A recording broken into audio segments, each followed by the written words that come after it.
As always, Brian's with me. I'm Andy Matusi. And as always, the show is presented by Xenopucks. Before we get started, I just want to take a moment real quick to say Happy Mother's Day to all the mothers out there, but most importantly to ours, who I know is watching the show. Brian, what's up, man? Just my internet giving me hell, like usual when we want to go live. Sounds about right. Well, before the internet screws us over, I say we get started and bring our guest in here. Our guest today, we've been advertising it all week.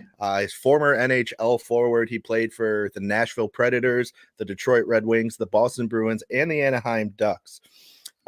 Since his retirement, he is currently a pro scout for the Minnesota Wild, an active member of the Boston Bruins Alumni Association, and he is also an ambassador for the Warrior for Life Fund. We are thrilled to introduce and welcome to the show, Mark Mowers. What's going on, man? How we doing? Great, man. This is awesome. We've been looking forward to this. It's an honor to be your first ex-retired NHL player. Oh, truly. Man, we are over the moon. Brian's so over the moon, his internet's already lagging out. So, all right. So I guess first things first.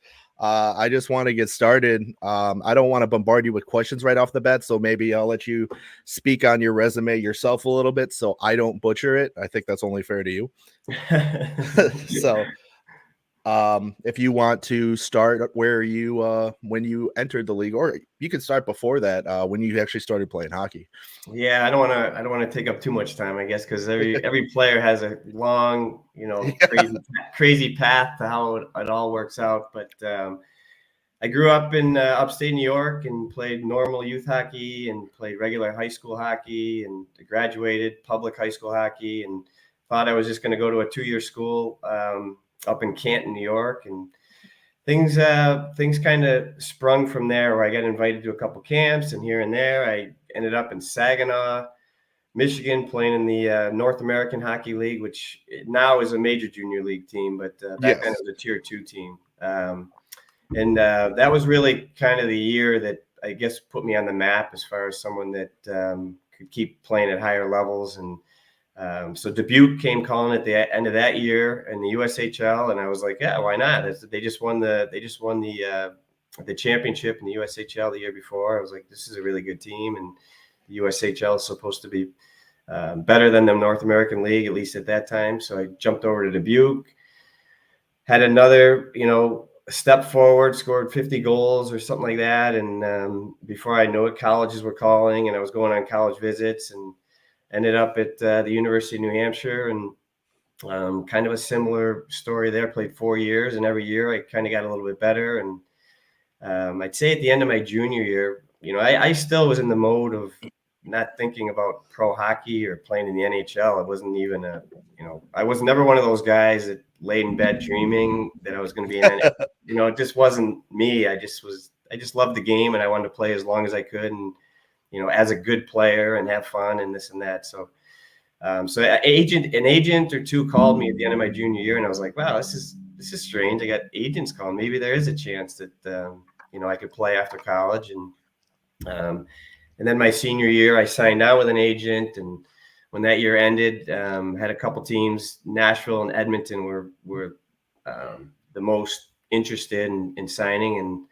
And I decided to choose Nashville. It was a expansion team, and I thought this was a good fit. And I didn't love country music at the time, but it didn't take long before I did fall in love with it. But so yeah, that was kind of the path to how the NHL career kind of started.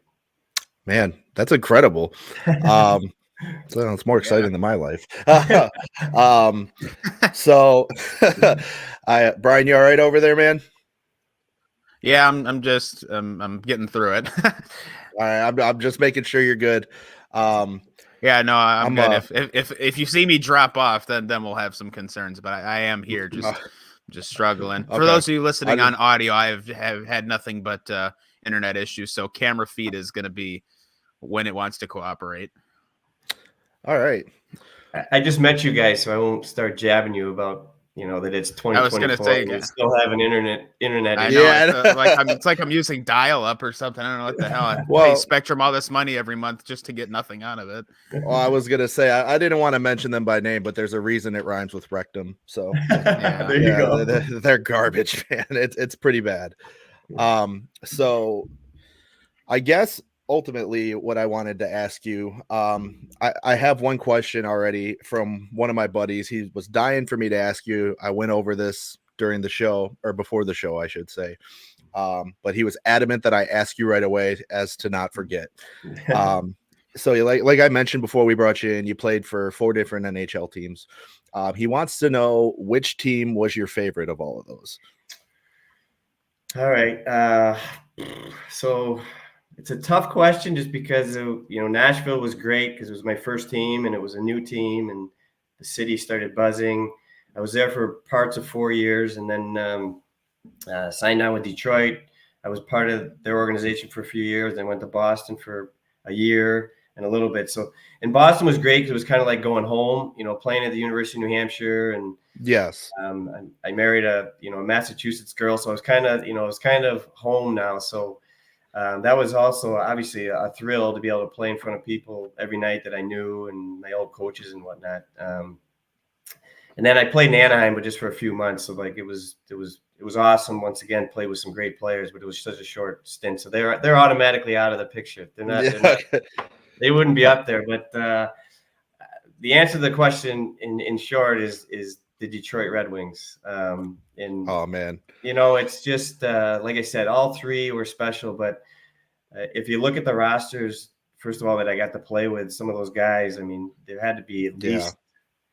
I mean, over the 2 years that I was with the team, I'd say at least 12 or 14 that are Hall of Famers. And I'll say you were on the team with Datsuk, right? Yeah, Datsuk and Zetterberg. I mean, it's crazy. Lidstrom and Yzerman and Curtis Joseph, and you could go on and on if you pull up the 2003, 2004, and then we had the lockout. So it was the year after 05, 06. The guys I got to play with, not only learn from, but just experience being on the ice with them at practice every day. It was just I just can't pick the other 2 over them. And an original 6 team as well, and just so much history there. And that's the answer to the question. I know there's 2 people specifically that are watching this show right now, and they're one of our sponsors for one of the segments on the show. But the Lighting Boys are huge Detroit Red Wings fans, so I know they are over the moon to hear you say that. And I can't blame you. That's probably one of the best lineups in the history of the NHL. Yeah, I mean, we won the President's Trophy both years that I was there, and man, it was I thought I was going to win a cup. Ring, sure, like it was like there's no way we weren't. The first year we got beat by Calgary, Edmonton. I can't remember which year was which, but one was in the first round, one was the second round. But I was crushed. I was like, oh, how's this happening? Maltby, we had Maltby, Draper, McCarty, like just we had the perfect teams. I mean, those were some of the most terrifying teams that have ever played the game. Yeah. And I mean, the Red Wings, they were a dynasty for all those years. I mean, that playoff streak was just absolutely insane. And for you to have been a part of it, and for me to even be sitting here talking to you is insane to me in and of itself. Yeah. I was going to say, I keep listening like it's his show. Like I keep listening to him like, ooh, tell me more stories. I don't even know what to say.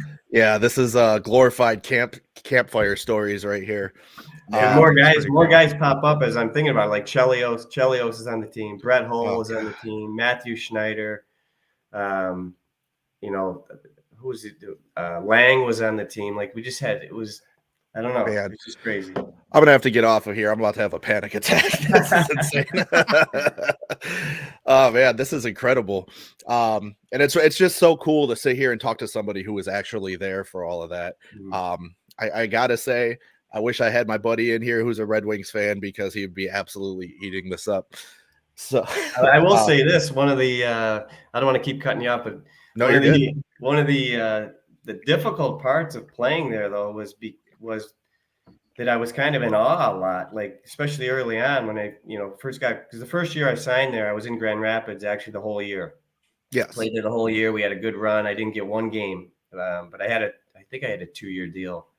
But anyway, the next year, after I think it was 3 or 4 weeks in Grand Rapids, I got the call, and like I remember the beginning, it was just like, wow, like I'm just sitting in this room, and I had to like snap out of it though, because I'm in the NHL. I need to. This is my chance again to prove that I could be a regular and whatnot. And I'm looking across, the locker room, and Stevie Y's tying up his skates, and Shanahan, he's another one who was on the team. Yeah, like he's to my right, and you had to I had to pinch myself, basically to be like, all right, stop it, like you got to belong, or you're going to be back in Grand Rapids. You know what I mean? So it was interesting, and just those first 2 weeks, especially, I remember like making passes to him and all, on the ice. It was just it was a surreal thing. Very much like imposter syndrome. I'm like, I got to get out of this and start playing the game. So. See, I wouldn't have been able to do it. I would not have been able to focus. All those big names around you is just, I mean, that's got to be overwhelming, especially, I mean, I'm sure in the moment of the game that all kind of goes away. Yeah. Because I mean, you're focused on winning at that point, but that is absolutely insane. So I have to ask you, and again, this was another question that somebody wanted me to ask you. How electric was it playing when you were in Nashville? And I mean, it's pretty insane nowadays. So I think this is a tough comparison to make, especially since you were in the expansion years for Nashville.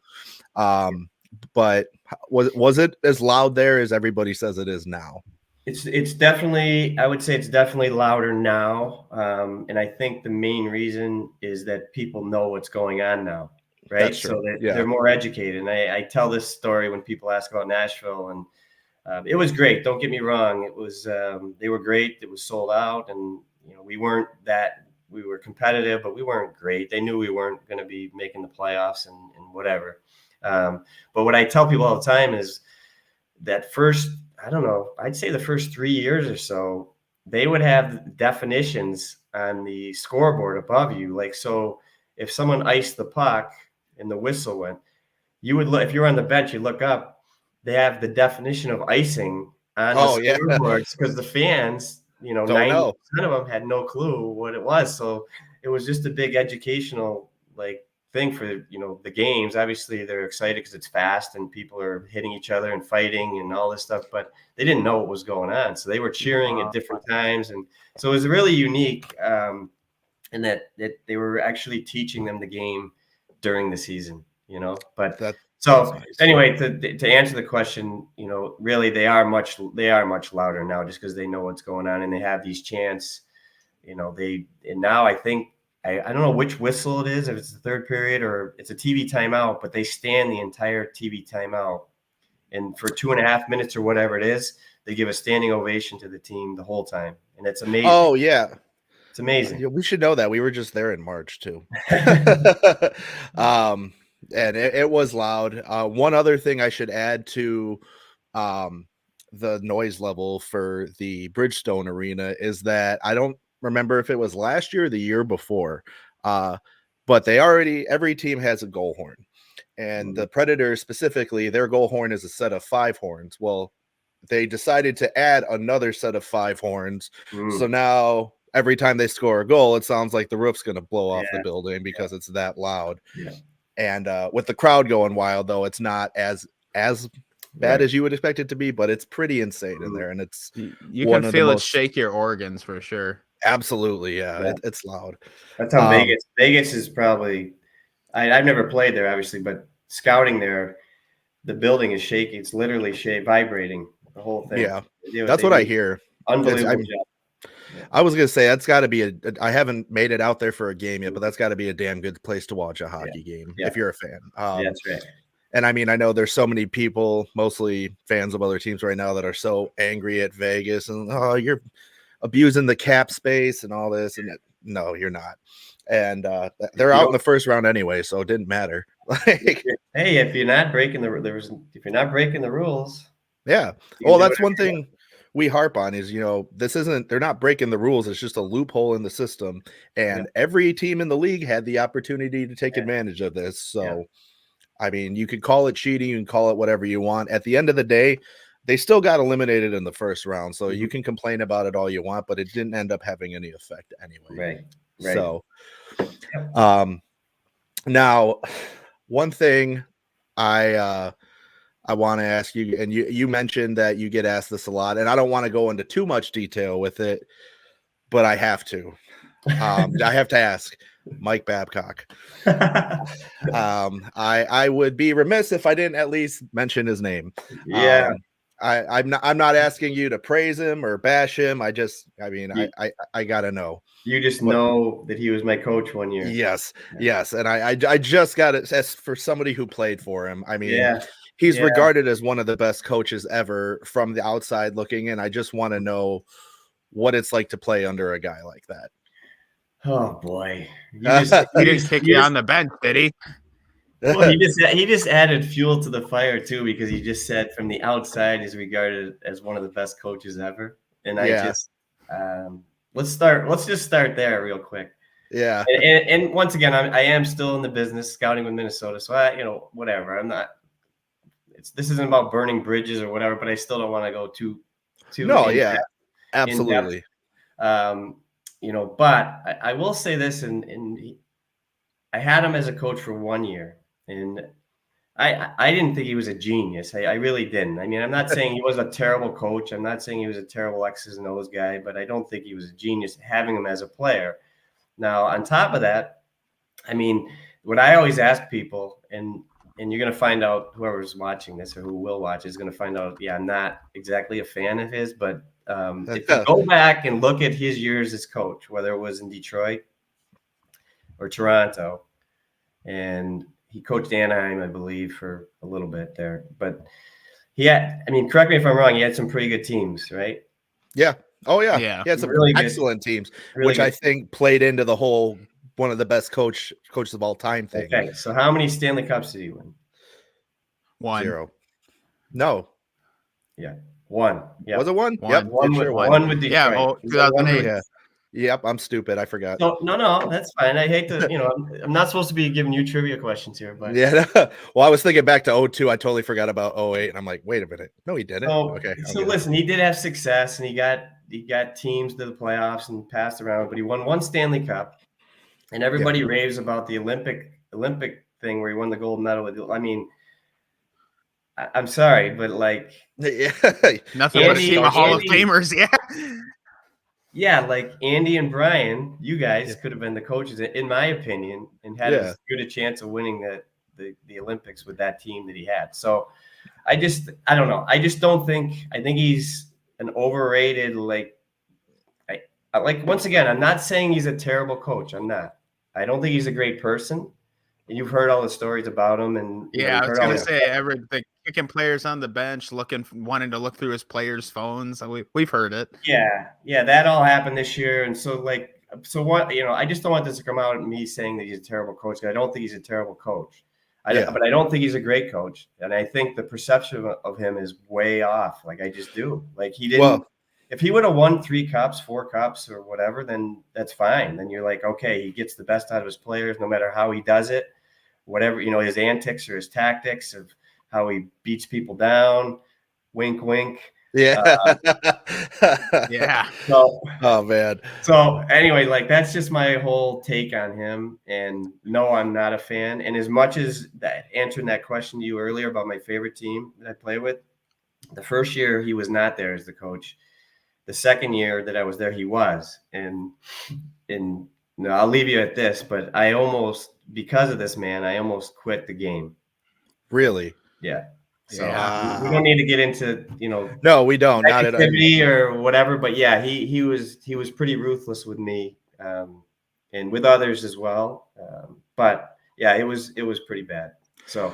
Well, and like I said, not trying to put you on the spot or anything, but I was like, I knew you played for him. I was like, I can't not ask. And I should point out before you said any of that, Brian and I are aware of the true Mike Babcock. Yeah. But to just the casual fan looking in, everyone's like, oh, Mike Babcock, one of the greatest coaches of all time. Well, and like you said, having the teams that he had play under him, having those players, and he only won one cup, it's just like, it's like, yeah, I mean, I'm not saying it's easy. I'm not saying it's easy to win cups, but at the same time, Scotty Bowman was another one. A lot of players didn't. I'm not comparing him to Mike Babcock and how he treated players or whatever. I don't really know because I never played for Scotty, but I talked to other players that kind of mentioned, the mind games and this and that, and all he did, but at the end of the day, he won a bunch of cups. You know what I mean? Yes. So it's like you got to the respect factor is way up there for me just because he finished the job. So right. Anyway, yeah, I mean, the older I get, because of how poorly he treated me, like I'm just like kind of sick of like staying quiet too. It's like people should know, like people really should know that he was not a good human being. Absolutely. And like I said, I'm not trying to put you on the spot, but for the hockey world as a whole to kind of get a glimpse into it, because I mean, a lot of stuff that you hear on the outside doing research is speculation or assumptions made by NHL insiders. So you don't want to. I feel it's better for them to hear it from a player. And listen, some people listening might be like, "Oh, Mark, he's probably just soft. He can't handle that." Like, it's not. Listen, I'm old school. It's not the way kids are treated now, and they can't handle anything. And I get all that. There has to be some tough love, but it wasn't like that. It wasn't like that at all. So, right. No, and like I said, I'm not doubting or disagreeing with anything you've said, because like I said, Brian and I are.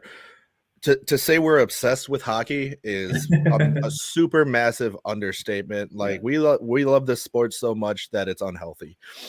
So I mean, we're just full of useless hockey knowledge too. Especially Brian. Brian went to school for broadcasting as well. So he has a degree in that.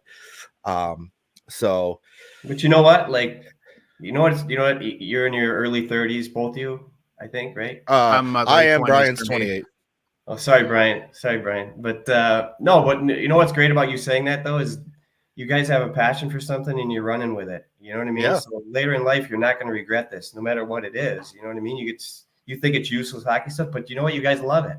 Oh, so you should keep running with it, I think. And that's the thing too. I mean, that's another reason we wanted to get a player on the show, was because Brian and I, before we started, the reason we started this podcast is Brian and I, living in two separate states, we usually talk to each other every single day and spend a good probably hour talking about hockey with each other.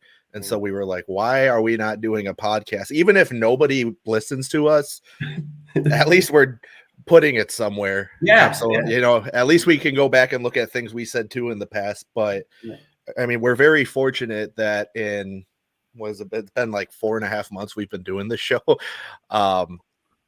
It's gone about 3.5 months, I should say, because we started at the end of January. It's gone as well as it has. I mean, we're getting good views on it. We picked up sponsors and getting some pretty cool guests. So it's awesome. It's pretty great. Now I have to ask you, when you were in Boston, did you, how do I put this? Trying to figure, was the energy, do you feel that the energy in Boston was higher or lower than other places you've played as far as the crowd?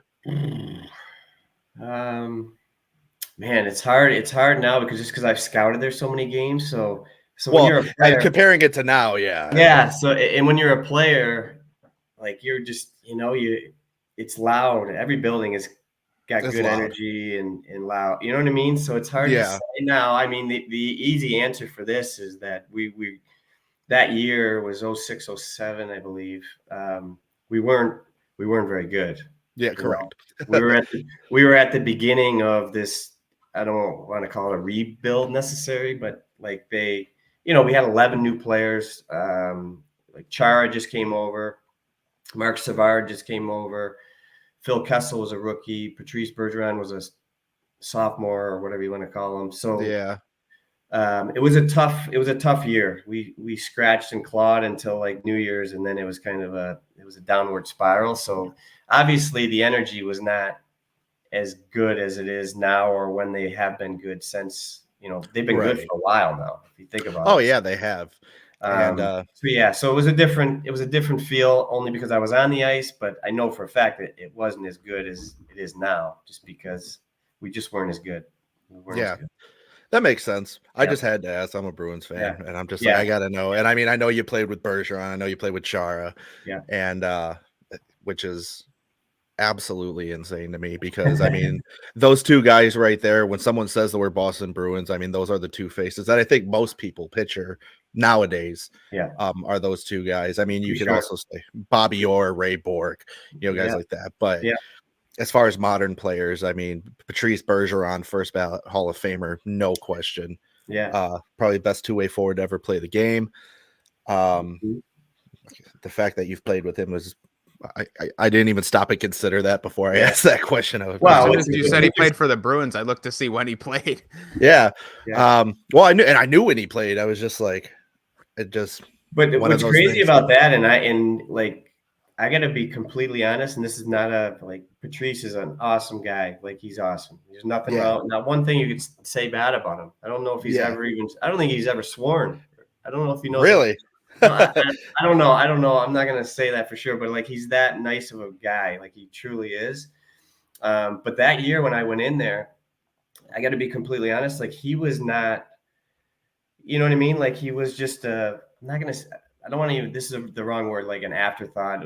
That's not the right word, because he was, I know he was a prospect that they really believed in, and he was going to be a good player. He wasn't the Patrice Bergeron at the time. Right. He was a second-year pro when I was there, and he was, I don't know if he was playing middle six or where. I don't even remember where he was playing. Top six, I don't know. But it wasn't like he was a wow factor most games. He just went out there, did his job, and, and to think, for me, when I name names from that team, I was like, he's usually not one that comes up, because he kind of slid in slowly, and then before you know it, he's winning Selkies every year. You know what I mean? So it's just kind of a strange thing. But obviously, I'm proud to say I got to play with him. You know what I mean? Yeah. So just another name on the list of Hall of Famers that I got. I was gonna say you've played with some absolutely incredible names. I mean, some of the best people to ever lace up hockey skates, and you've shared the ice with them. That's just that's incredible. I mean, I just got goosebumps saying that. Yeah, maybe I still don't even I don't know. It's weird. I hope one day I can just sit down with old programs and go through them and be like, wow, that was really cool, But it's just it's over in a blink of an eye, and then you're moving on to, you're like, well, I got to do something now, and you start your next career, and you really don't have time to, I don't know, cherish, unless I'm on these, a podcast, something like this, where you kind of go through it. It's kind of, so just so you know, this is pretty cool for me too.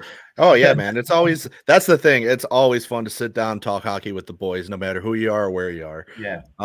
It never gets old. And that's one thing we love about doing this. Yeah. Now correct me if I'm wrong. You retired officially in 2011, right?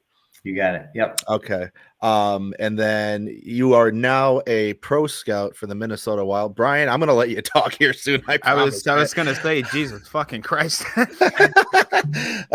going to let you 5 questions. I'm like, God, I got 3 or 4 I want to ask myself. Well, I'm getting ready to bring you in here. So part of it's because your screen's away. So I just forgot. Sorry.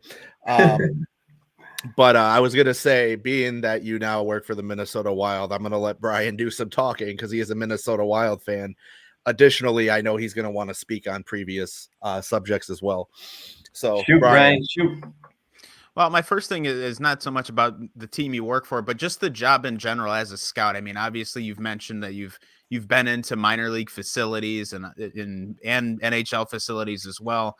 My big question is, you're going to all these different buildings on a week-to-week basis. How much are you in contact with your GM? In this case, it's Bill Guerin. How much are you in contact with management in general and saying, hey, this guy's looked really good, we could use him?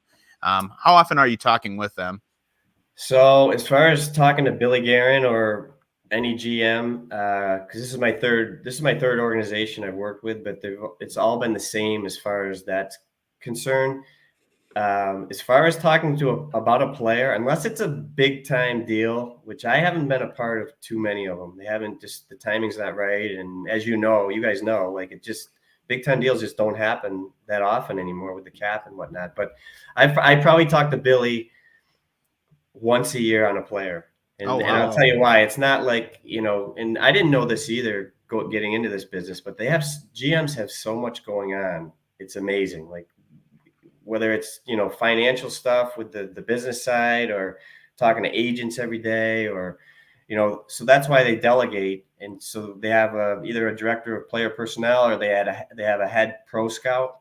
And that's the guy that you talk to, every 3-4 days. Sometimes it can stretch out to a couple weeks where you don't have much contact. But within that 2 weeks or 3-4 days, when you're watching these games, the next morning you get up and you write reports into the program on the games, and you kind of say what happened in the game, and then you maybe you'll write on 8 to 18 players. You write little game notes, how they did. Do you want them? Do you not want them? Where you're projecting them? Are they there? Are they trending up? Are they trending down? So all when you click on a player's box with that game, you have all that stuff you fill out. You hit synchronize, and it shoots it into the organization. So everybody that's in hockey ops, once they synchronize their computer, boom, they could see everything that happened from the night before. I gotcha. You know what I mean? So there's not a lot of communication verbally, but all the information's in there. Okay, I gotcha. Now you work with a couple other pro scouts. The Wild famously have a really good amateur scout as well. Our director of amateur scouting, Judd Brackett, he's largely credited with bringing in the great European talents the Wild have. Do you, as a pro scout, speak with the amateur team very much at all, or is that not really a thing? Yeah, for me, I do it not a lot, but occasionally when we're starting to target players and who we may or may not sign or want to trade for, which. Once again, 80 to 85% of the time, it never happens. Like it just doesn't. Okay. But you're always prepped and ready to go. But I do like calling the amateur guys occasionally, or at least Judd, because he's at the the top and he can get the information for me. But for mostly what I call on is the character stuff. Like compete level. Like, did this kid compete when he was 17, 18 in his draft years? Did he not? Have you heard anything? Is there anything bad about him? So I try to get that type of information because as a pro scout, we go, we hit the elevator and we go up to the 9th floor, the 8th floor of all these buildings. And, we sit in scouts row. We don't talk to players. We don't, we just watch the game. We write our notes down and that, we hit the elevator, we go down, we go to the next rink. So it's, we don't get to talk to players or talk to anybody associated with these players most of the time. So we need to get information sometimes from within. All right. Does that make sense? Yeah. Yeah, no, I've always been curious. Scouting really isn't something that gets talked about a lot. So I've always kind of had a lot of questions. And my first experience with a scout in person, I'll never forget. My wife and I were at a Milwaukee Admirals game, and we were in line. They were scanning tickets, and a scout walked by us and presented his pass to the lady taking tickets, and she just kind of froze up and was like, I don't know what this is. And the guy's like, I'm an NHL scout, and she let him in, and she's just like, she said to us, she's like, I don't know what that was all about. I'm like, the guy's a scout, and she's like, I don't know what that means. I'm like, okay, glad we did this. It was just hilarious. I'm like, God. Now you're thinking all I got to do is print up one of these things, and I was just gonna say, I'm like, I might have just found a life hack, but I'm like, the guy looked legit. I mean, he had a bag and he had, he had his pass and he had his notepad. I'm like, it all looked legit. I just laughed. I'm like, God, scouts really kind of get the short end of the stick, I guess. Holy cow. Yeah, well, most of the buildings, there's certain entrances with press entrances, and that's where you're supposed to go in. And this lady was probably just doing tickets or something, and she was caught off guard. Yeah. And no one probably told her anything. So she was like, oh, I might as well. I probably have to. I don't want to, hurt the guy's feelings. So I'll let him. Don't want to. But normally they'll point you in the right direction, and then you gotta go through the proper security measures to get in. Yeah. Well, maybe not at the UWM Panther Arena. I guess maybe it's different there. Yeah, but, I guess not. But I always just thought that was interesting, and that was the first time I really thought. I'm like, man, I wonder what if scouts have to go through this on a daily basis. So I'm glad to know that there are proper channels you can go through where you don't have to like claw your way through a crowd to get in every game. Yeah, no, I mean, if you really want all the details, what we do, or so, we do it ourselves, but some organizations do it for the scouts. Is in that same program that I was talking about with the computer. We have a schedule page, and you put your schedule in, every day on the boxes. So what I'll do is about a week before, I'll email all these contacts from the teams and let them know I'm coming, and you basically just request a credential. Okay. So when you show up, you show them your scouting pass. They have the credential all written out. Boom, go through security, and you're in the building. So that's kind of how it works at the pro level. The amateur guys, I would say it's probably a little easier, where they just show up with their card, their scouting card, and just get into those buildings. I mean, because they're in some cold youth hockey type buildings where they're not paying most of the time anyway, so it's not a big deal. All right. I just have a follow-up question to that. Are you guys, and now I don't know, it could be different for every sport, but are you guys sitting in suites during these games, or where do you guys usually sit for this? So we're basically at the NHL buildings. There's, it's like press row, they call it, and then they'll have like scouts row. So they'll have, I don't know, 8 or 10 scout seats. All you sit right next to each other. So at most of these games, because I cover the East, and we haven't gotten into this yet, but usually you scout by territory.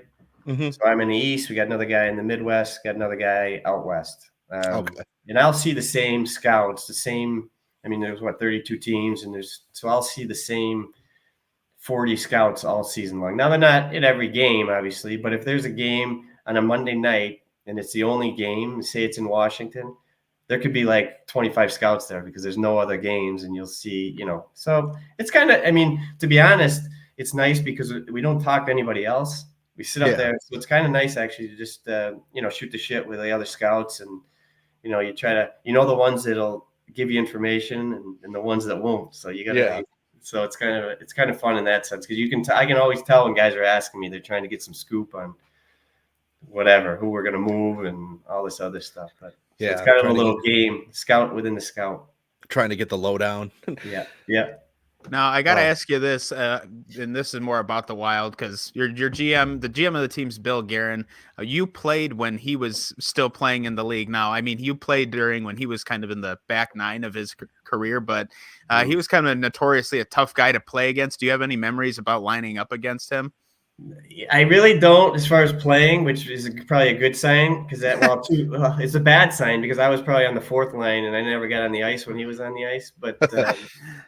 But the good part is that I probably didn't get crushed by him either, because there's no memories of me getting. Yeah, smoked. He's a tough SOB on. He was a tough SOB on the ice. So I'm glad you don't have any memories of catching a stray elbow or getting slammed into the boards or anything. Yeah, no, I don't. Thank God, because he was like the prototypical like power forward, right? Like not the greatest of skaters, but just big and heavy and strong, and he could fight, and obviously we know he could score goals. So. He still looks like a menace. I saw him in person at Wild opening night this past season, and I'm like, that is a big guy. But I do remember this, not knowing, I didn't really know him that well, and then he's a U.S. guy. But during warmups and maybe a couple faceoffs, I was out against him. But I remember him always like tapping me on the shin pad and be like, "Hey, what's up, Mao?" Or what's up, Miles? And I was like, "Oh wow, Billy Guerin, he knows me." Like, so American guys got to stick together. Yeah, so I do recall that. So, but that's a good thing. Better that than getting crushed. Yeah, I was gonna say definitely. Yeah. Oh man, some of those guys. You did get to play. When people talk about golden eras of hockey, and I think the mid 2000s was kind of the sun setting on the super powerful power forward era. So. You got to play against some really good bruisers, I'm sure. So I think that's pretty cool. Now you have guys that skate, over 22 miles an hour on a regular basis. And so it's a little bit of a different game, but it's kind of cool. You got to go up against some of these really tough, insane players. Yeah, no, you're right. But it's funny though, you say that, now it just triggered my brain, but I was like, maybe it's coming back a little, like, everybody was like speed, it's got to be this, that, but you're finding out especially when you watch these playoff games, like, look at this Brazeau kid that Boston has. Oh my God. Yeah.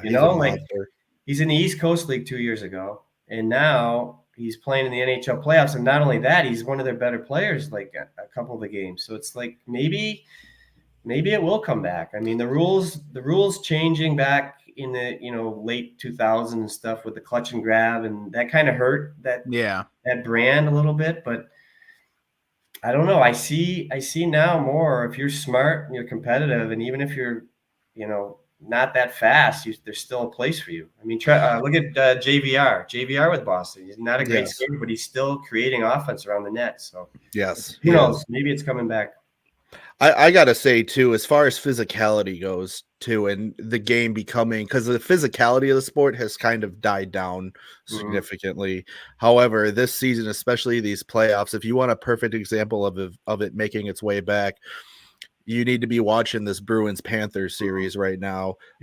But it's been an extremely physical series, especially on the end of the Florida Panthers as well.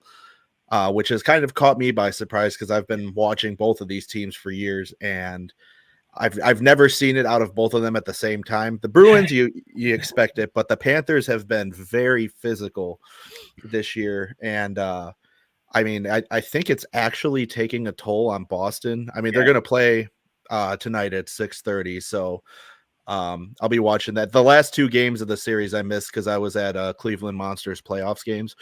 So I was just watching highlight reels on my phone for that. Now, real quick, Andrew, I just want to interject. Did you guys see the Bennett hit on Marchand? Oh, yeah.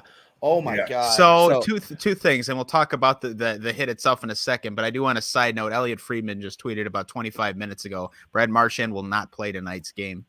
Yeah, I saw that. I saw that coming. Now the hit itself, I mean, what did you guys think? A lot of people say it was a sucker punch. It happened really quick. It didn't look great if you watched it live. It really didn't look like, it didn't look like a clean hit. I wasn't super crazy about it, but I've certainly seen worse from Marchand himself even. But I just want to get your guys' thoughts. What did you think of that hit? Well, I'm trying to be unbiased because I love Marshy, as you can see behind me. But to say it was a sucker punch would be, I think, a bit of an overstatement. It definitely wasn't a clean hit. But I wouldn't go as far to say as he got suckered. I think it's something the Department of Player Safety still needs to look into. And the Department of Player Safety, in and of itself, that name is an oxymoron. But I think it's something that should be looked into. And I know, like Brian said, we've seen way worse than that out of Marchand himself specifically. But this whole series is going to be that physical, and Sam Bennett is that type of player. Yeah. So I don't know. I'm curious to see what Mark has to say. Yeah. So I watched it like 15 times, and I'm trying to really get a great look on his right hand, because that's what they're talking about, right? So yes. So for me, because there's no clear, I know it looks like his hand's coming over there, but his hand could have been coming over there to like protect himself, because it's Marchand. He knows Marchand's coming at him, so you don't know what you're going to get from him. Right. So I can't describe it as a dirty hit unless I really were to see a camera angle from the other side.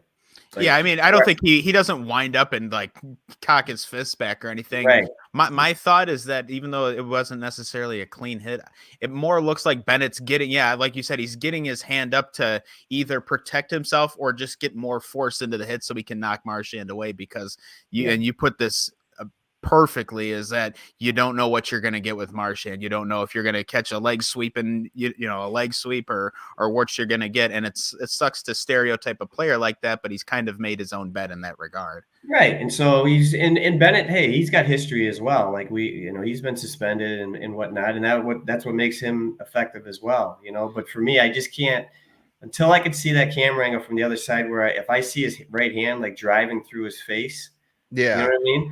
Then I'm like, that was pretty dirty. You know what I mean? But the bottom line, there is no camera angle, and it's the playoffs. Right. And if you can get away with it, you get away with it. So like, it's playoff hockey, and you get it.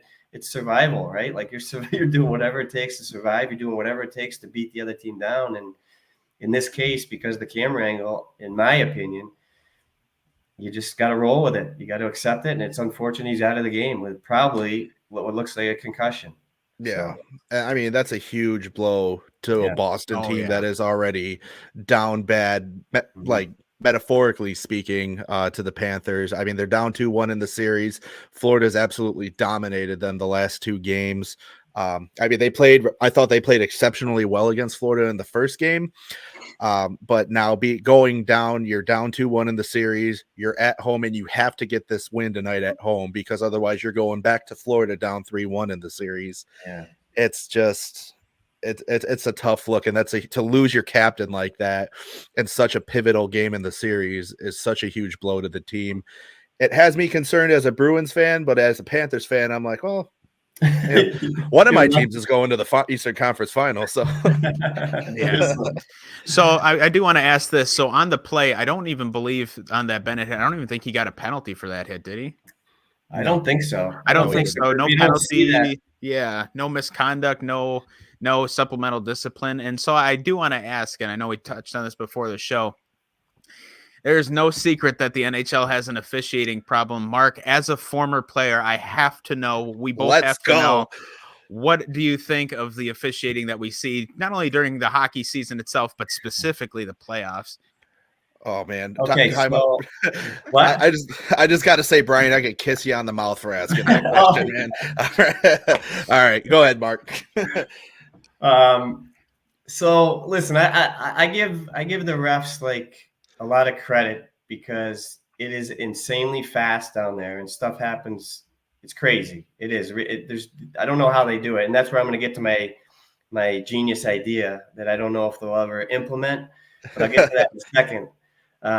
But I do give them a lot of credit, because if you watch the game from up top, everything looks a little slower and this and that. But if you really watch, in the lower bowl or whatever, and you wonder sometimes why the ref on the outside, it's in the neutral zone, is making calls down in the corner, because the other ref, you're like, how did that guy miss it? And sometimes you're right, it's 5 feet from him and he just decided it wasn't a call. And there's things that aggravate you. But my whole issue with the NHL, and it is the NHL, because the AHL doesn't do it. But I'm gonna throw the offsides review to you, right? So they have you go offsides by 2 millimeters, they can review it and turn a goal around, right? But because they think it's so important to get everything perfect, they want the game perfect, right? With all these reviews, goalie interference, this and that, and which it's not perfect, because as you guys know, you're frustrated with whether it's goalie interference, whether it's a high stick, but there's all these things that are just so unclear. But they're so adamant about this offsides rule, which I can't stand. I can't stand it. I think it has no effect on the game if a guy's offsides by 3 inches. Like, it doesn't change anything. Like, unless the guy's really offsides by 3 feet and somehow they miss it, I think it wastes time. It takes the momentum away from the game. Blah, blah, blah. But anyway, my point is, like, if they're going to do that, how do they not review everything to make the game perfect? And I do not want that. I do not want that. I want the opposite. I want reviews to go away minimally, minimal reviews or whatever. But I just don't get their mindset with refereeing and how they're so worried about 3 inches and they don't try to get everything else correct. Yeah. Right. So this leads to, I guess, my idea with the refereeing and trying to get it better, trying to get it more accurate, try to get it quicker, is take the referees off the ice and put them in a box, or put them up on the 9th floor with a big TV next to them. I don't really care. Keep the linesmen on the ice, because they got to drop the puck. They got to call offsides. They got to break up fights. But you can see everything from up top. So why? Yeah. You know what I mean? So, like, even if they make a mistake, like right now you're seeing they make mistakes and they're huddling up, and then they're changing the calls because you know what I mean? They're who saw it, this and that. I'm telling you, you see everything up top, and it takes 3-4 seconds. Like, you could just tell. So anyways, that's my idea as far as like improving, what's a penalty, what isn't a penalty, and just doing things faster, because they go into the penalty box and they grab the iPad, they grab their little iPad, and they're trying to find and I'm like, what are they doing? Like, this is the NHL. They got all this money and they're deciding on an iPad. So to follow up on that, you made some good points with the offside thing. It does drive me nuts too. Now there have been several occasions where you get a backbreaking scored against you, or backbreaking goal scored against you, and 30 seconds later it's like, oh, they were offside. All right, that's gone. So sometimes it's to the fans' benefit, but but you wouldn't know. You would never know. Exactly. And so the problem with it is that the goal that started the offsides review and the whole review process thing was that Matt Duchene goal many years ago when he was like 20 feet offside and he scores a breakaway goal, and everyone's like, how the fuck do you not call that? No, so I know. I don't know where you would. I don't know where you draw the line as far as like a really bad offside. But that's my other thing. Like, why not give the coaches the red flags like in football, and you get 2 challenges a game. You know what I'm saying? Yeah. So if it was something that bad, and I don't know how you do it. I really don't. I just hate the flow. Like, you go to the American Hockey League games, and you guys know you go to them. They don't do it. They don't have there's no offside. Yeah, they don't. That's exactly. Yeah. You don't worry about a goal going in. Now in the NHL, a goal goes in, and it's like you can't even really celebrate because maybe 30 seconds before I didn't drag my foot. And it's like, I don't know. I hate it. And it's just my opinion, but it's like, I definitely agree with you about maybe moving the refs. I think they should keep a ref on the ice to explain rulings to the coaches on the bench, because we've seen how irate coaches get after a review or a call. I think you should leave one on the ice, but move the other one up and be an eye in the sky to call other penalties. That's fair. I think that would be perfectly fine. But I definitely think you're right. Is what they're doing now does not work, between missing calls and just being in the way in general. I feel like the last 3 seasons we've seen an uptick in officials getting in the way of play, and it's resulted in some really costly errors or plays. Right. And the game is just the guys are huge, and they're so fast, right? Yes. So why have another person or two on the ice to get in the way? It just doesn't, and they just can't see everything. It's like split-second decision on a hooking call in the playoffs. It's like, it's hard. It's so hard. Yeah, it really is. And I don't know how it would be leaving one ref on the ice, and just to be devil's advocate, as far as like you saying to explain to the coaches and this and that. Like, I get that, but maybe we don't want that either, or maybe the assistant coach has a headset on, like the refs can explain it to him. I don't know. You know what I mean? Yeah, I would say put him between the benches.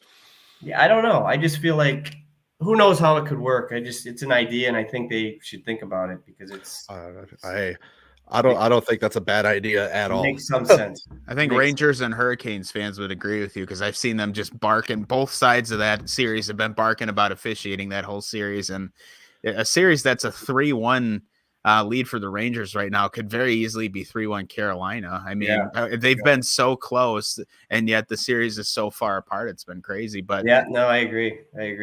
It's just ridiculous. And I mean, everybody, it's funny. It's a double-edged sword, because people will go online and say, oh, the officiating's brutal. But then when it's their team, they're like, see, the refs screwed us tonight. But then when they're on the benefiting side of it, they're like, oh, that's fine. Don't complain about the officiating. Yeah.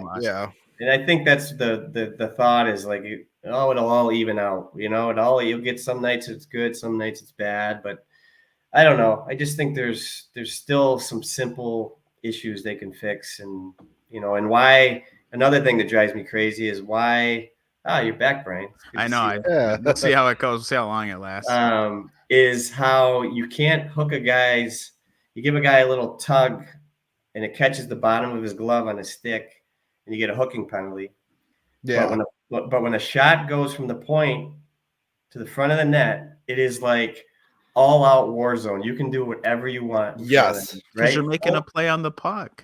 UFC, it's full UFC fighting in front, cross checks, anything go, holding the stick. You can do whatever you want when it's a rebound. And once again, I'm not saying they should take that away. Like, I think that's part of what's the fans love, when it's just chaos and there's, it's a shit show, but it just doesn't make sense where you get a little ticky-tacky little hook to the stick, and then you get a rebound, and a guy's like elbowing a guy in the head. And I don't know. Yeah. It just doesn't make sense to me. But it's definitely the most dangerous place on the ice to be at any given point during a game.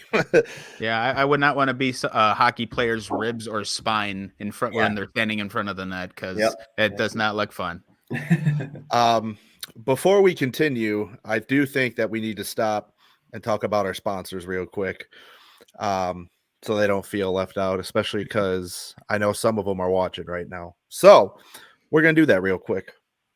First up, as always, Fresh Ice is brought to you by Xenopucks. If you're not familiar with Xenopucks by now, you need to start watching the show more often. But they make a top tier, high quality off ice practice puck. As you can see, it is not made of rubber. So I do not recommend getting hit by this. But it's designed to glide on virtually any off ice surface. So whether it's, the floors in your house, whether it be carpet, hardwood, tile.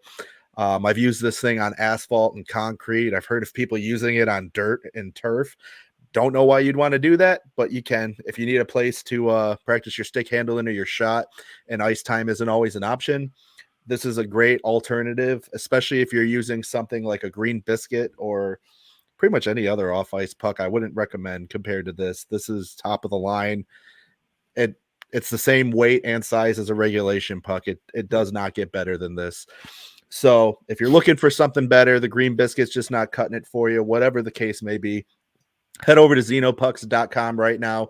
Pick yourself up one of these. Check out their merch selection. They got some pretty good stuff on there. And be sure to follow them on Instagram at Xenopucks. That's XENO Pucks. Brian. And Mark, since you're on our show, Xenopucks, part of our agreement with them is that any guests on our show will receive one of these. So after the show, we'll get your contact info, but they will send you one and you can try it out. And yeah, they're really cool. I mean, obviously my hands are as useful as cinder blocks when handling a hockey puck, but I think as a player, you'll quite enjoy it. So we'll make sure they get you one of those. Now, if you're a fan of practicing off ice, of course, you can get products from our other sponsor, Hockey Wraparound. So they offer a wide range of products from things like hockey tape and equipment drying racks. But of course, their premier product is their blade protector or their blade wraparound. If you're practicing off the ice, with how expensive sticks are, you don't want to ruin the bottom of your blade or ruin that sweet tape job you got. So go to hockeywraparound.com/freshicepod and use the /fresh ice and use the code FreshIcePod. It'll get you 15% off your order. And that way you can make off ice practice a breeze. And in addition, though we do not have a tough look for this episode, because of who's on our show, and he's a former Red Wing, I have to shout out our other sponsor. Normally we would do a tough look segment, but we're not going to. So our special sponsor for this show is Lighting's Property Management out of Kenosha, Wisconsin. For all your lawn care, landscaping, and snow removal needs, give Lighting's a call. They do it all. I just couldn't not shout them out on here, being that we have a former Red Wing on the show. I like it. Yeah, so they'll be pumped too. Brian, I'm going to let you take over for a second because, long story, the coffee ran right through me, so I'll be right back. I'm going to pull myself off the stage for a second. Oh, goodness. Well, hopefully his coffee enema, it wasn't too bad, but nonetheless. So now I can ask you. So you've mentioned you've scouted for other organizations. Who are the other organizations you've scouted with? So I finished my career over in Switzerland in 2011, and I was kind of like, geez, what am I going to do? You just don't. It's hard. You really don't. You don't know which direction you want to go. Do you want to stay in hockey? Get out of hockey? But anyway, I was fortunate enough that I got a call from. I sent my name out a little bit to some people that were in hockey that I knew, managers and whatnot. And I got a call from Tommy Fitzgerald, who's the GM of New Jersey now. Yeah. And I believe he was with Pittsburgh at that time. But he told me I was going to be getting a call from Scott Mellenby, who used to play for the Panthers and the Blues and whatnot. But he was an assistant GM with Montreal.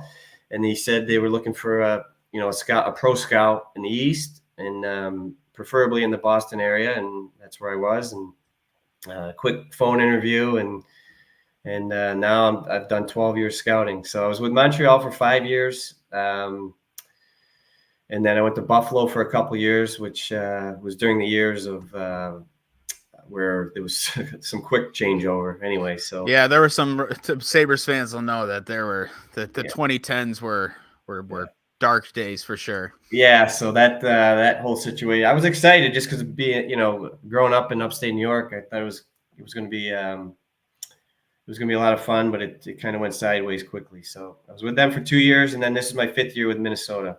So nice. Now, and it sounds like you mostly cover the East, so I assume you don't go to games at the XL Energy Center, or did you go to games at Bell Center, or it was, I think, First Niagara Center then in Buffalo?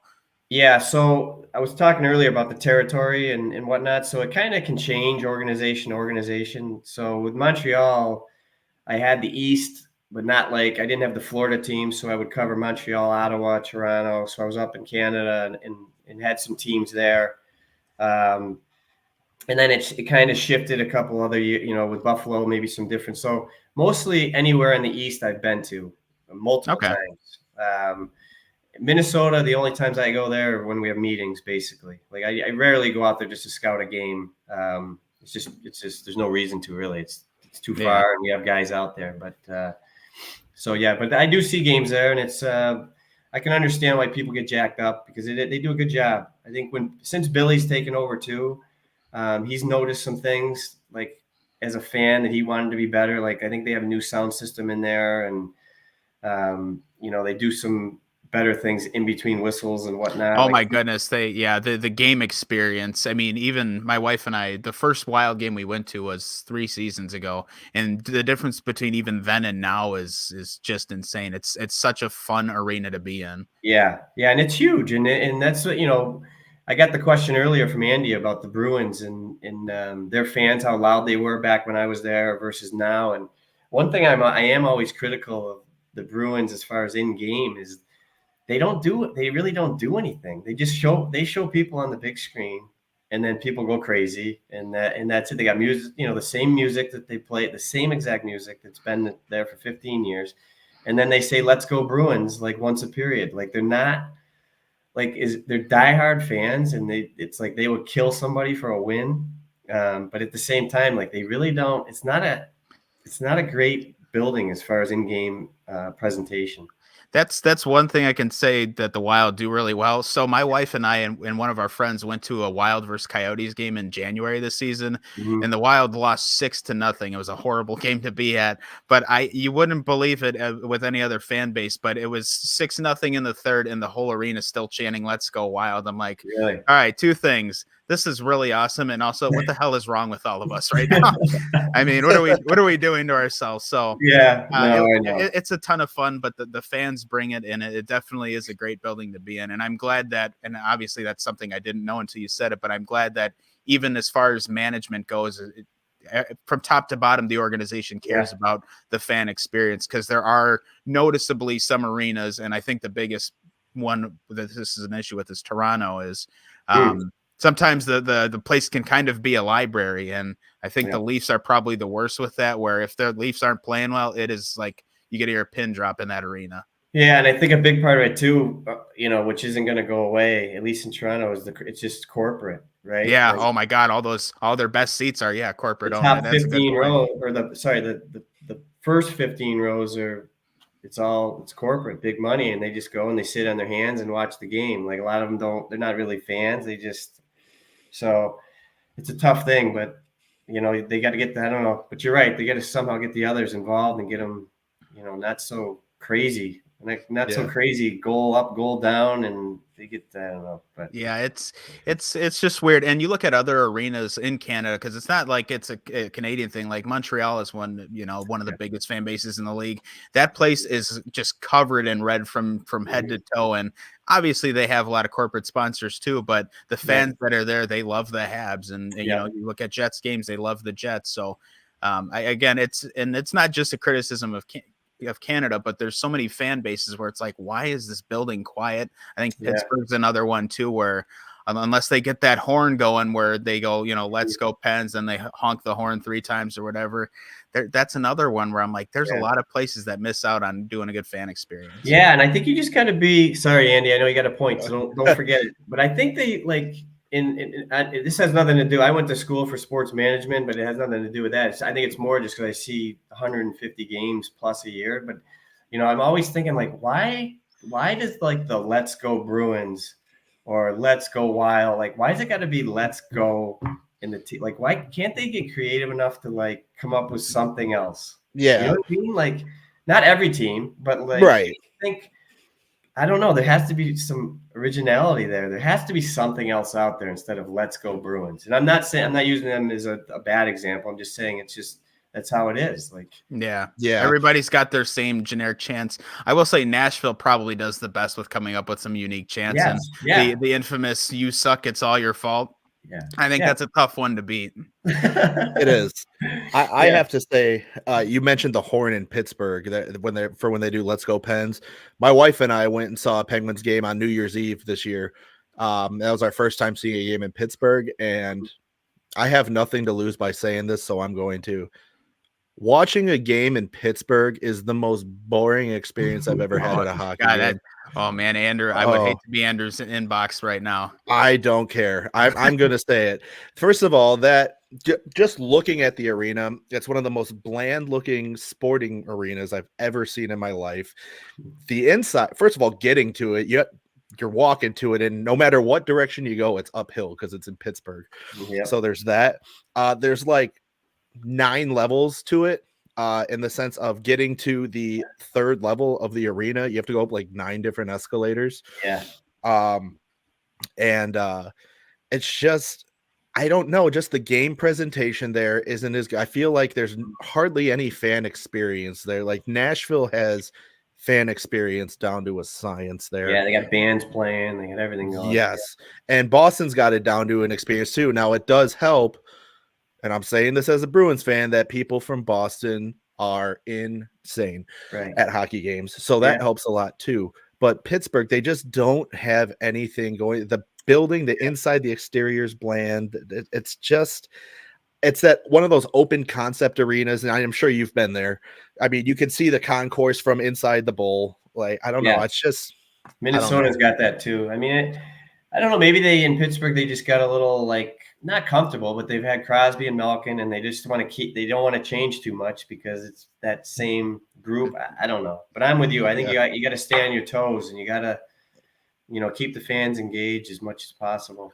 That's one thing I think the Wild do well is they have, first of all, they have one of the most exciting mascots in the league. He's always coming out, always banging the drum, always trying to hype up the crowd. But in between whistles, they always have the guy throwing out T-shirts at the crowd. Like they're always doing something, and I think that's an important part is keeping the fans engaged. And again, for a team like the Bruins or a team like the Penguins, where there's history of them being good, there might not have to be that level of focus.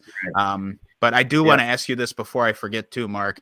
A lot of NHL players get asked this. What was your favorite building to play in on the road? Like, where was your favorite place to go? I know there's stories of maybe some places having a bad locker room or not a lot of good facilities, but what was your favorite to go to? Oh man, that's hard.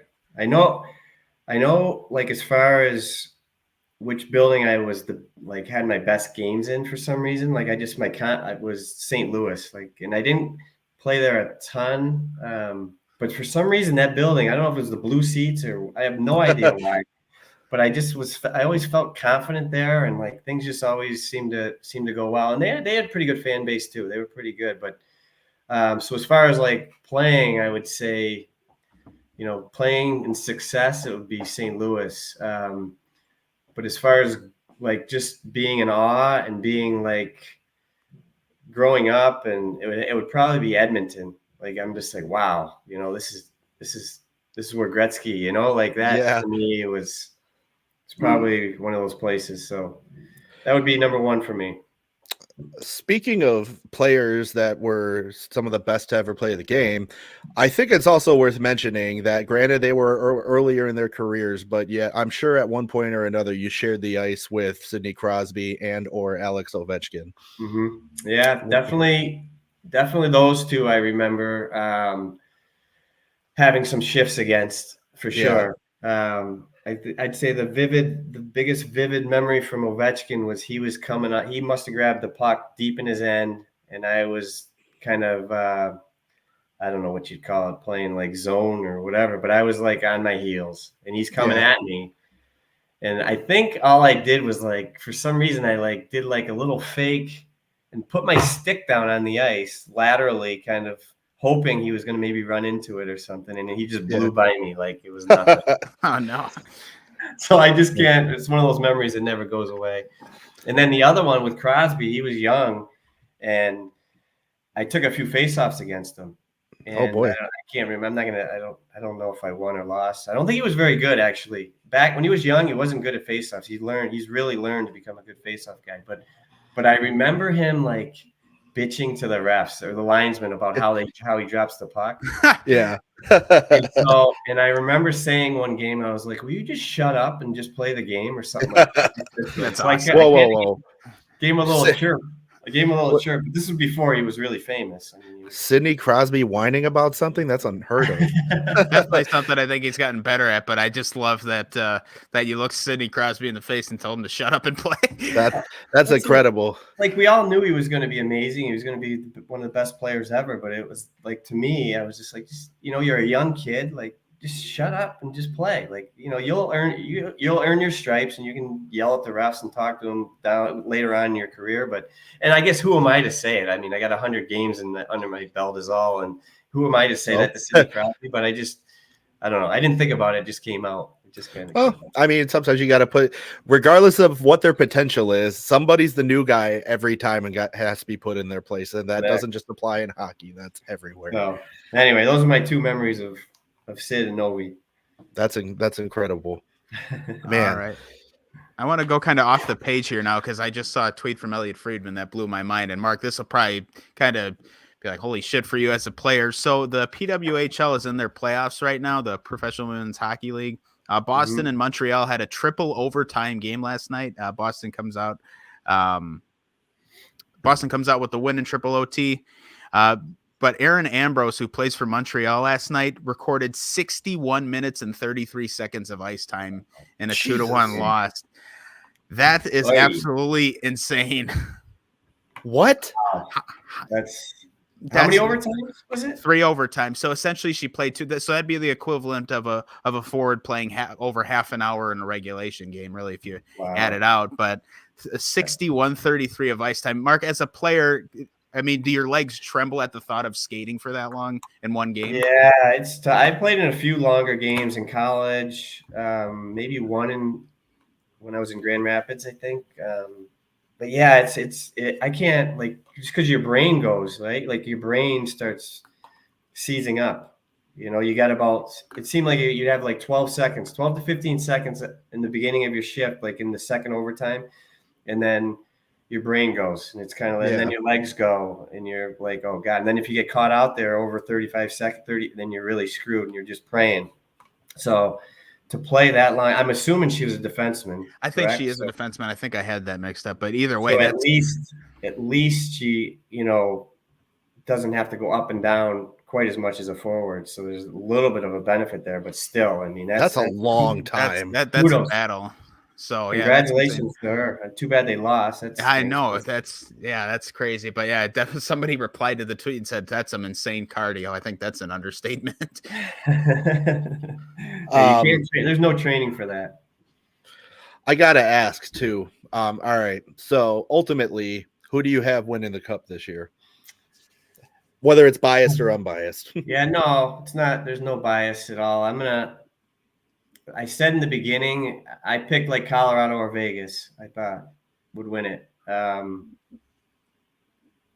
kind of hoping Dallas can upset them because I do like Dallas's team. Sorry, Brian. Yeah, it hurts. But I do. I like it. I like Dallas. I like Jimmy Nill was my assistant GM in Detroit. Like just a super guy. So if, a great hockey mind. Pardon? I said he's a great hockey mind from all accounts. I've never heard anybody say anything bad about him. Yeah, he's a great man. So if I have to pull for someone, I'm kind of pulling for him. But anyway, I'll stick with my pick with Colorado and we'll see what happens.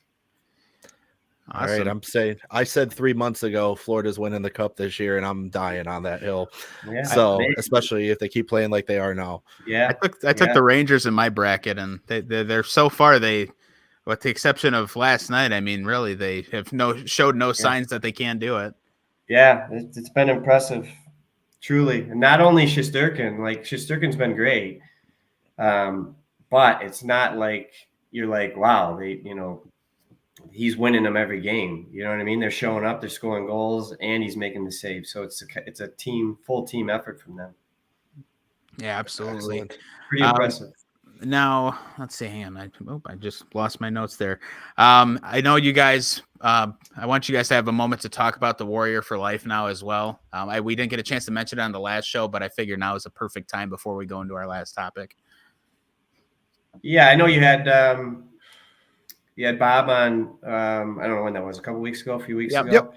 You know, so we don't need to go into too much detail, but definitely worth mentioning. I've never been an ambassador for anything, so you know, being an ambassador for an organization like the Warrior for Life Fund it's truly been an honor, and just to be a part of that. And it's kind of been strange since I've retired. I don't know, it's something with the military, and I don't know, I've kind of been definitely a little more, but just interested in kind of, I don't know, just more respect. I think the older you get, you just respect everything that they go through, and you watch all these movies, and but they're movies. But at the end of the day, you know, for a lot of them, it's real life, and you know, and when you really put yourself in their shoes and what they have to go through, it's incredible, and just a lot of respect for them. So, anyways, when I was asked to be more involved with the Bruins alumni and started playing more games with them, I think it was about 5 years ago, I was asked potentially to play in this game with some Navy SEAL guys, and they were throwing around Warrior for Life Fund, and I had no clue what anything really was. I was just like, you know what, like, I was down on the list, I think, because they were trying to get guys like, you know, Terry O'Reilly and Rick Middleton, all these big time Bruins guys, and but sure enough, guys couldn't make it, and I kind of made the cut to play in this game, and it was going to be Bruins alumni versus Rangers alumni. One game in Boston, and then the next night down at MSG, and there was going to be some Navy SEALs there, some playing on each team, and so that's kind of where it all started. And got to talk to Ryan Crowley, who's the president of Warrior for Life Fund. That's where I met him, and things kind of just they kind of skyrocketed from there as far as my involvement and my want to be more involved, and then meeting guys like Bob Pizzini and so many wonderful people down in Virginia Beach. I've been down there. I've got to skate with some SEALs, and it just is, for me, it's been a perfect purpose. You know, like scouting's great. You know, I'm involved with the game and this and that, but I don't have a lot of interaction with players. You know, I can't go down and say, hey, you need to, you know, maybe work on this, or, you know what I mean? So I don't have that in my life. And this coming along was a perfect fit, because it was hockey. It was Navy SEALs, getting them on the ice to bring a smile to their face, and in some cases maybe save their lives. You know, it gives them an outlet. It gives them an outlet. They go on the ice, they skate a couple times a week, an hour at a time, and they're in the locker room, and they're having a beer, whatever they're doing, and it just kind of gets their mind away. Some are retired, some are still active. So it just, I don't know, it hit home, and it's been a great fit, and I'm honored to be a part of it. And being an ambassador, I'm trying to, you know, raise a little bit of money. It's not my thing necessarily, is going door to door, not a go-getter in that sense, but certainly, you know, have a big enough contact list where I can send out the link, and, you know, hopefully get some donations here and there, and keep it rolling, and just try to help these guys out as much as I can. Nice. I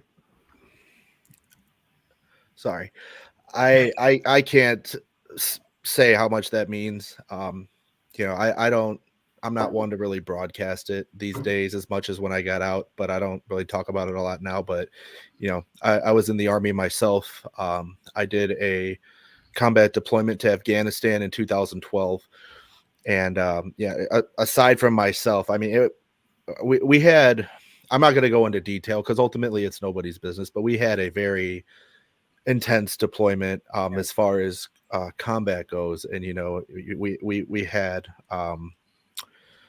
we had injuries, you know, we lost a couple people, and it was a very rough adjustment process for, I think, all of us coming home. Yep. And what you guys do for veterans and their families is just, it's something that I can't put into words that as to how much it means to other veterans. And like I said, you know, as someone who had struggles myself, and you brought up a valid point, that something as simple as this, playing hockey with these guys or just getting these guys out on the ice, while you may not realize it, that could be the one thing that saves their life, because so many go through the struggle of feeling helpless and alone in the world after they transitioned into civilian life.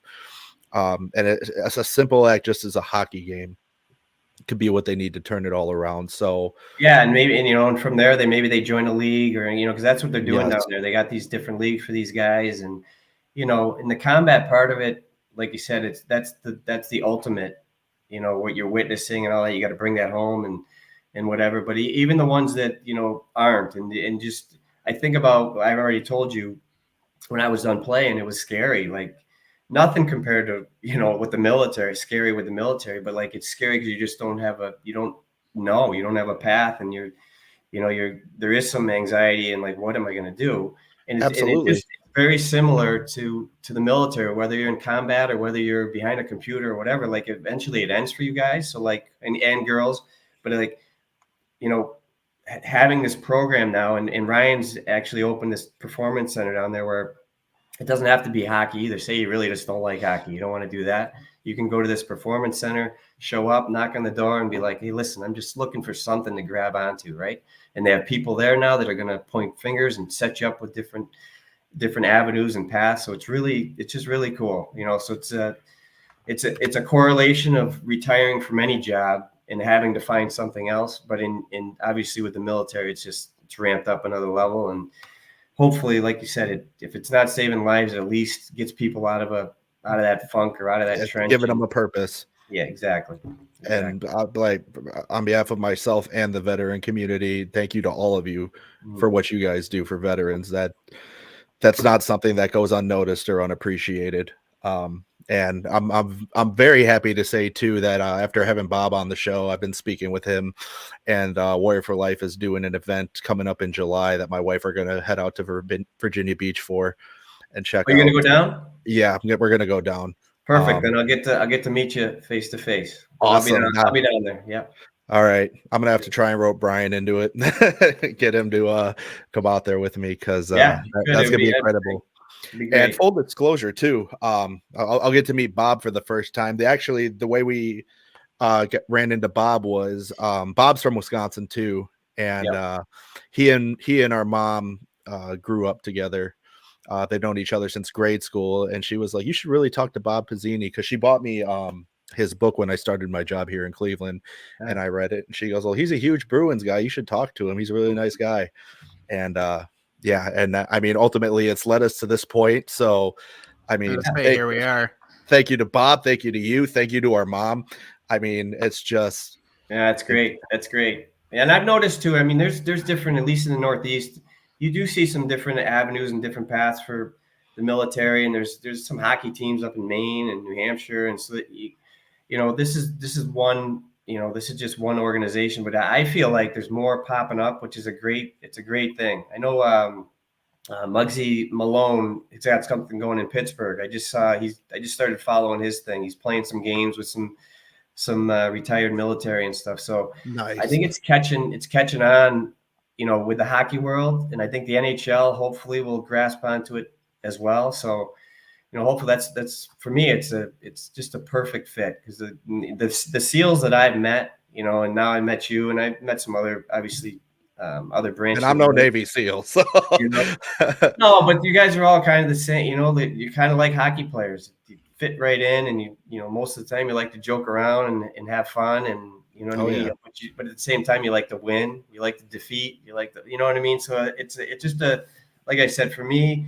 it was an absolute perfect fit, Absolutely. And it's just been, so far, it's been just great. Absolutely. So I just wanted to say thank you for that. And now I'm looking forward to meeting you in person. That'll be really cool. It'll be good.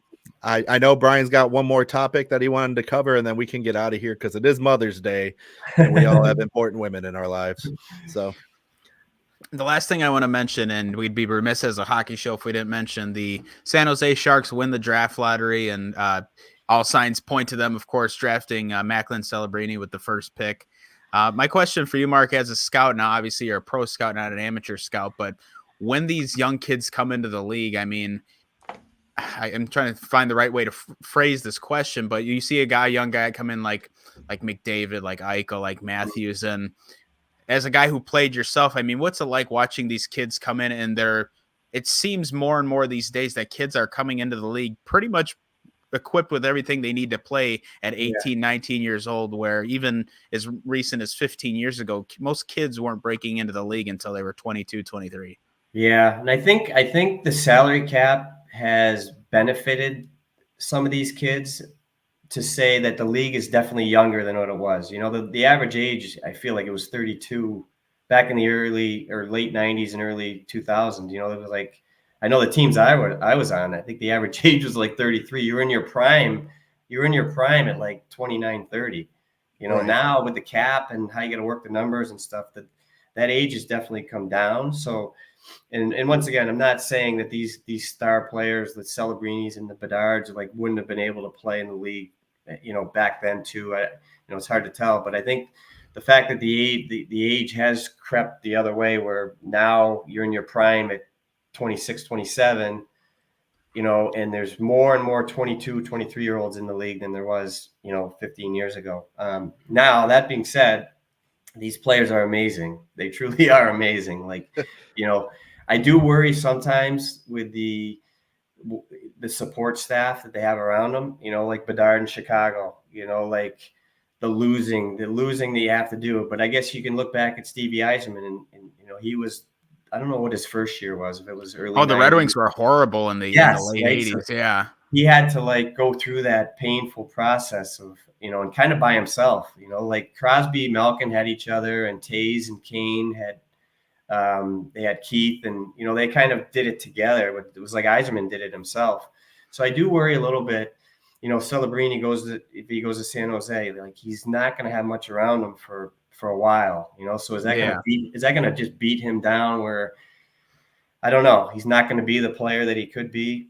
I don't know. I hope not. You know, I hope not. And I hope San Jose does, you know, some other good drafting. I know they got the Will Smith kid at BC. So right there alone, at least he's got a partner to go up and down the ice with. But no, it is impressive, the skill level. But those guys, those generational guys, are, you know, maybe I'm using that too loosely because maybe, you know, Celebrini's not that. But you can just tell. Like, I watch a little college, and just how smart these guys are. Like, a lot of the guys are so skilled. The young players are all way more skilled than most players were in the 90s, but they don't all have it here.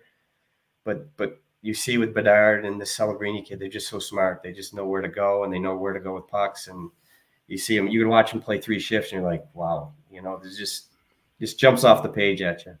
My favorite example of this is Connor McDavid, and it's easy to use this. I don't want to say as a crutch, I mean, he's best player in the league probably by a mile, but you watch him and you watch him come into the league, and Edmonton wasn't great when he came into the league. I mean, that's no secret, but he comes out his first season after the injury, comes back, and since then he's been outstanding. But even now it seems like he's found another level in his game. Like, he starts off as a young kid, and he's got the talent to shoot out the lights and make all these great plays. But I saw this comparison a couple months ago, and it was Gretzky was always a really good player, but once he figured out his passing game and his playmaking game, it elevated him to another level. And it seems like McDavid is starting to hit that tier, and Eichel is hitting that tier, and those guys are starting to figure out that, you know, if they're going to have 2 guys covering me, I'll have an open teammate. And the ability that these young kids have to figure out who's the open guy now and just sling the puck there and know it's going to land on somebody's table blows my mind.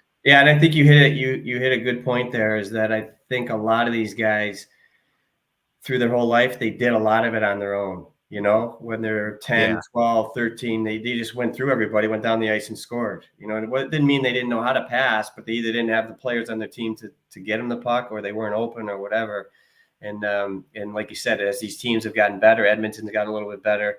Eichel's insulated now with a much better team. So there's guys that he doesn't even have to think. He knows that the guy's going to be open. You know what I mean? So, like, you're right. It all comes full circle.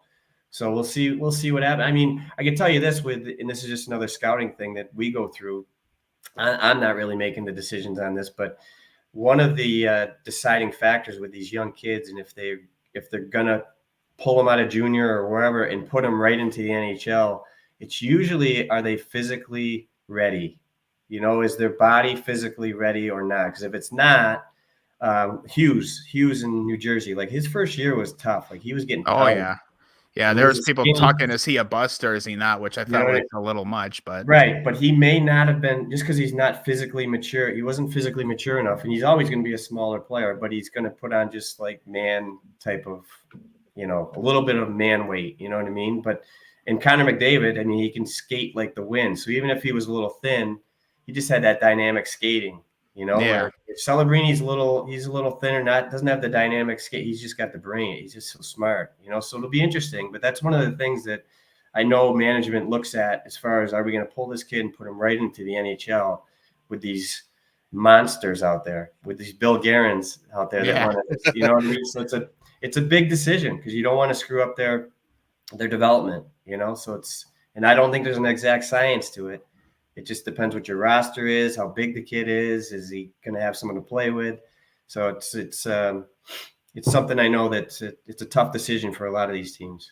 Yeah, and you mentioned that, and it's funny you mentioned Bill Guerin because the Wild had a player that they went through this with, Marco Rossi, last season.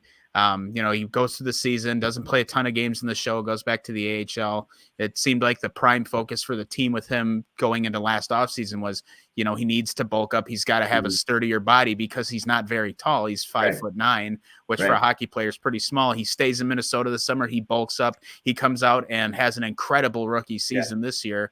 And so, I mean, I think you're right on the nose. And as a player, you would know better than anybody that conditioning can make or break you. Because now Rossi comes in, he's one of the Wild's best centers in the system. Now he's so much stronger on the puck. It doesn't look like he's in trouble in board battles. He even dropped the gloves this year after Kaprizov took a really bad hit. So I mean, I think you're absolutely right. When these kids have all the skill in the world, but if you can't take a hit or if you can't win a puck battle, it's not always going to save your butt. Yeah, no, it's a perfect example. It's a great example. All right, man. What an episode this has been. This has been the coolest experience I've had in a long time with anything. Yeah, man. This was pretty cool. I can't thank you enough for coming on the show. This was incredible. Obviously, this won't be the last time we talk, especially if we're both going to the Warrior for Life event. Speaking of that, I did not say this earlier, but if you're watching and you want to help out, head over to the warriorforlifefund.org and make a donation today. It's good people for a good cause. That being said, Brian, do you have anything else you want to say?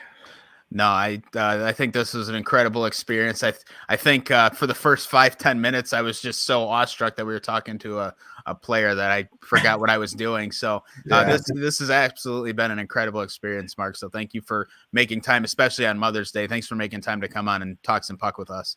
All good. Anytime. You guys got my email too. So if any, honestly, you want any scouting questions, like stuff, feel free. Anytime. Awesome, man. If you don't mind hanging on for just a couple minutes after we stop recording, you got some stuff to say real quick. And get your info for getting you a Xena puck. Absolutely. I think you'll try this thing out and you'll be like, holy shit, this sucks. I'm telling you, it's pretty damn good. Nice. With that being said, so this coming week, my wife and I are going to Florida. So Brian and I will still do a show this coming Sunday. I will be in Florida. However, the following Sunday, we will not be doing a show because I will be driving home from Florida. So if you're expecting a show 2 weeks from now, I'm sorry, but you will be disappointed for that day. So with that being, although I guess we could probably look into doing one on Memorial Day. We'll see. It's just going to depend what time we get back. So with that being said, I think we're all done here. I just want to say thank you to our sponsors. As always, they're very good to us. Thank you to Mark for coming on the show. This has been incredible. Thank you for Bob Pizzini for making this happen, bringing us all together. It's just been incredible. Bob's a great guy. With that being said, I think we are all done here. Unless anybody has anything they want to throw out. Good. All right, guys. With that being the case, we will see you next Sunday. Take care and comb your hair.